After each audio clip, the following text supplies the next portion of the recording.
Good day, everyone. We are the Call of Duty from BSECE.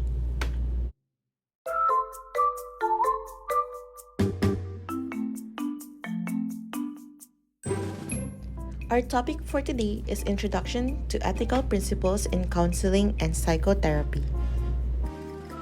What is psychoanalysis? It is a method of treating mental disorders shaped by psychoanalytic theory, which emphasizes unconscious mental processes and is sometimes described as depth psychology. We dig deeper to the definition of the theory with Alyssa and Queentricia.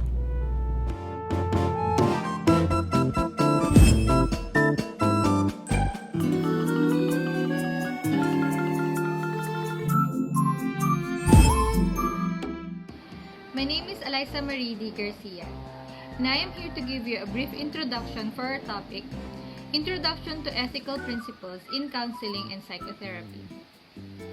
Aside from the study of counseling and psychotherapy, there is probably no other area of study that is more related to the everyday practice of counseling than the area of professional ethics. This defines terms related to the ethical practice of counseling and psychotherapy, such as ethics, morality, and an ethical dilemma. It differentiates professional versus philosophical ethics. It outlines mandatory versus inspirational standards of practice. It also addresses professional credentialing issues along with the need for ethical sensitivity in decision making. This explains the system of ethical governance in counseling and defines skills necessary to become a professional decision maker. Decision making is a cornerstone of professionalism. This focuses on ethical and professional issues in counseling, psychology, social work, and marriage. This also provides the professional counselor and psychotherapist with more than a cursory review of ethical issues. Its purpose is to instill ethical responsibility through informed practice.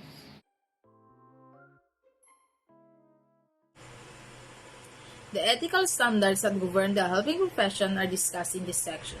Autonomy, non-maleficence, beneficence, fairness, loyalty, and veracity. Autonomy is the right to make your own decisions and be free of other influence. Voluntarity, integrity, and full disclosure of knowledge are all required requirements for autonomy. Non-maleficent entails being passive or refraining from taking action that may affect others, while beneficent entails being more involved in contributing to the well-being of others. Fairness and equity of access to resources and treatment are the central to the philosophy of justice. The theory of fidelity is characterized by keeping promises, keeping commitments, and loyalty. Dealing truthfully with persons with whom counselors come into clinical contact according to ACA Code of Ethics. The most important attribute of the theory of veracity is honesty. The chapter then describes the fundamental relationship in counseling and psychotherapy between ethics values and ethical philosophy academic movement.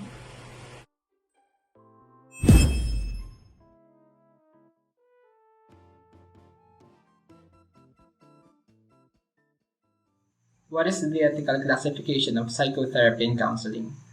Psychotherapy and counseling are deontological in nature. The term deontology is derived from the Greek words deon, which means duty, and logos, that translates to science. Deontological ethical theory is a duty-based theory wherein the central moral concept lies in the conformity of an action to some rule or law, that is, the rightness or wrongness of individual choices. The fundamental ethical principles of deontology bring justification to and promote more specific ethical duties. Psychotherapists and counselors aspire to do no harm and are expected to rigidly follow ethical rules and guidelines. Some of the basic ethical principles that professionals must obey are the respect for the person or people involved, such as the confidentiality of their information, and be loyal and honor commitments. The objective of psychotherapy and counseling is to help clients towards having efficient responsibility for their own self-realization. This also helps in strengthening a person's motivation to perform the right thing and to reduce emotional pressure through the facilitation of the expression of feeling. These purposes are in accordance with ethical principles. The people involved should follow rules in order to achieve this. The client has to trust and be honest and faithful to the professional, while the professional has to do their duties and apply code of ethics in order to ensure that they promote the interest and welfare of others. The deontology of psychotherapy is not similar from medical ethics, as well as from the moral principles of psychosocial health. The specific character of this is defined by the goals of approach, treatment, and the breaking point of the social role of psychotherapist. However, the demeanor guided by deontological principles is sometimes not consistent with particular precepts of normative ethics. The social role of professionals is and has to be guided by deontological rules. Nonetheless, that is differently from the rest of such person's life. Other than deontology that discussed by my colleague, another possible classification is utilitarianism. Utilitarianism is an ethical theory that determines right from wrong by focusing on outcomes. It is a form of consequentialism. Utilitarianism also has trouble accounting for values such as justice and individual rights. It holds that the most ethical choice, the one that will produce the greatest good for the greatest number. It is the only framework that can be used to justify military force or war. It is the only most common approach to moral reasonings used in business because of the way in which it accounts for costs and benefits. However, because we cannot predict the future, it's difficult to know with certainty whether the consequences of our action will be good or bad. This is one of the limitations of utilitarianism.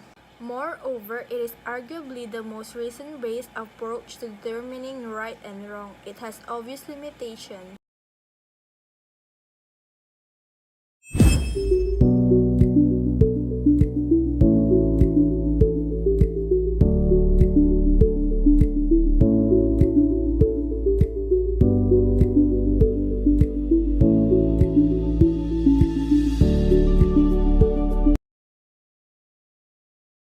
Sigmund Freud was an Austrian neurologist and the founder of psychoanalysis, a clinical method for treating psychopathology through dialogue between a patient and a psychoanalyst. Psychotherapy began with the practice of psychoanalysis, the talking cure developed by Sigmund Freud.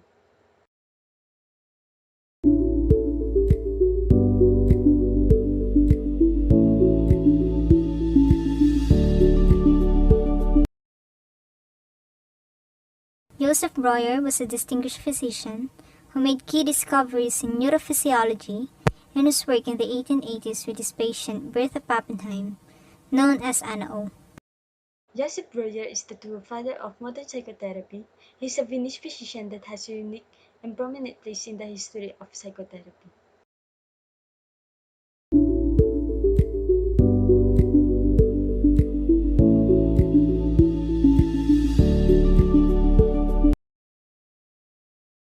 Carl Rogers was a humanistic psychologist who agreed with the main assumptions of Abraham Maslow.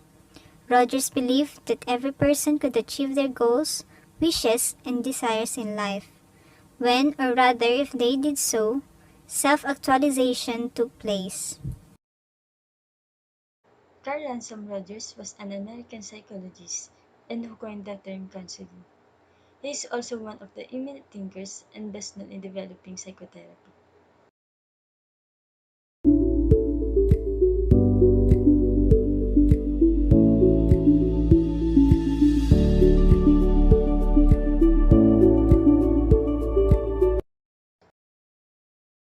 Karen Kitchener has identified the 5 moral principles that are viewed as the cornerstone of our ethical guidelines.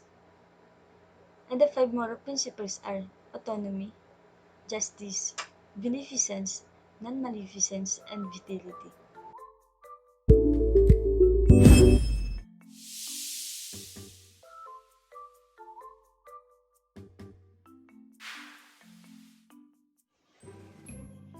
In this increasing multiplicity, fidelity enjoins each subject to stay apart. Tongson 1990.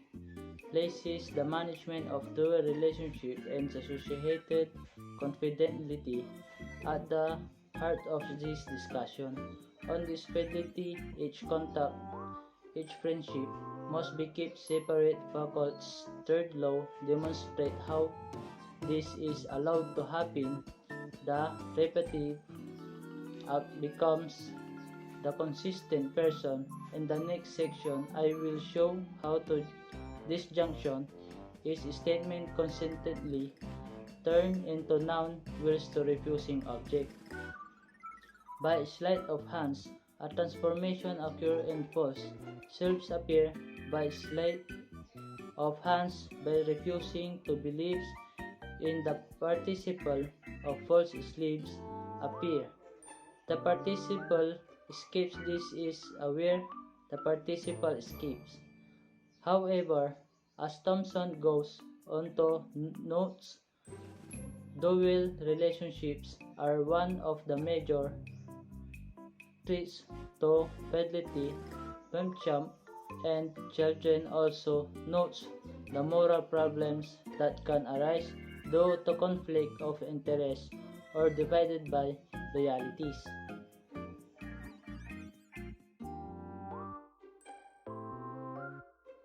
Criticisms of the theory. A critical approach or doctrine that examines a literary work in the light of certain theories of literature or uses the text as a support for the development of literary theory.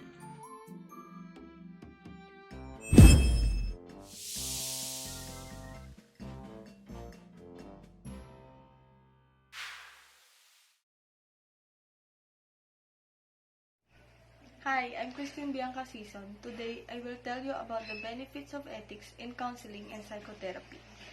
Ethics are a group of moral principles. According to the American Counseling Association or ACA, professional values are a way of living out ethical principles. Ethics are important in counseling as they are means to protect the welfare of the clients and counselors by clearly outlining what is appropriate.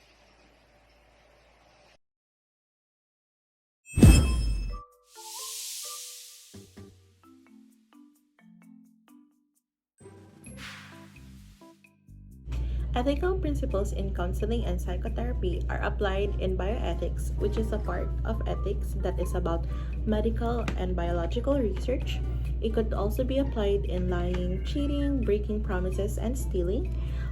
And lastly, it could also be applied in environmental ethics, since it is a branch of ethics that studies the relation of human beings and the environment.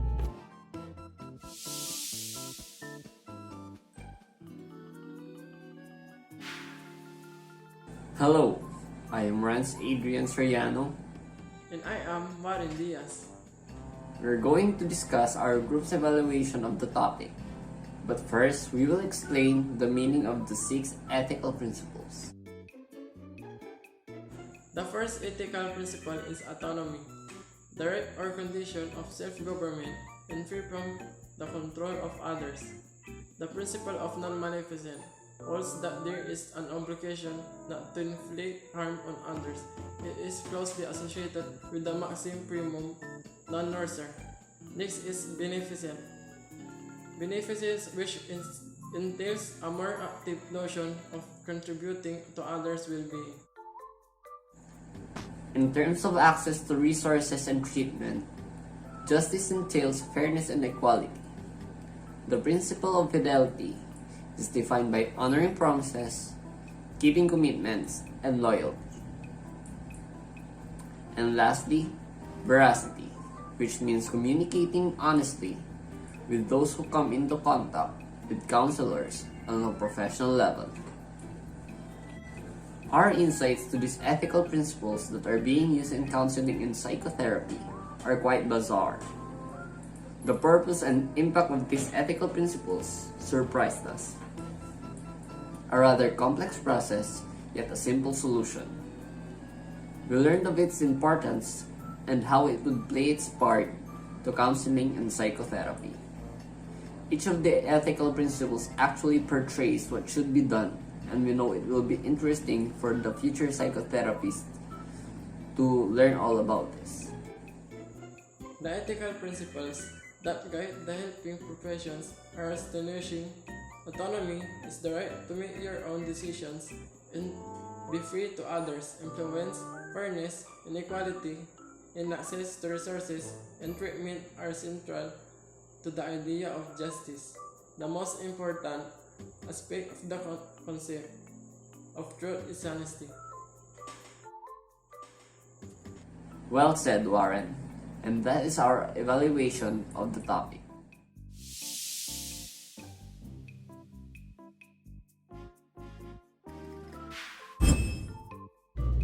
What is or what are the difference between psychotherapy and counseling?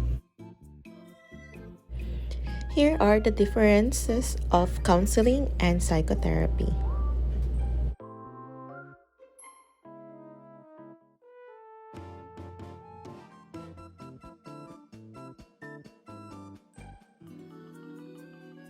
What is the difference of a counselor and a psychotherapist?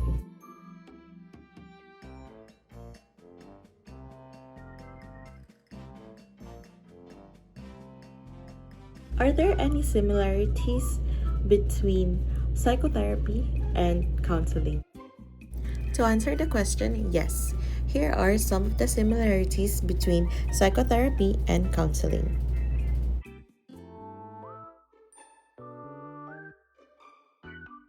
What are the different approaches of psychotherapy?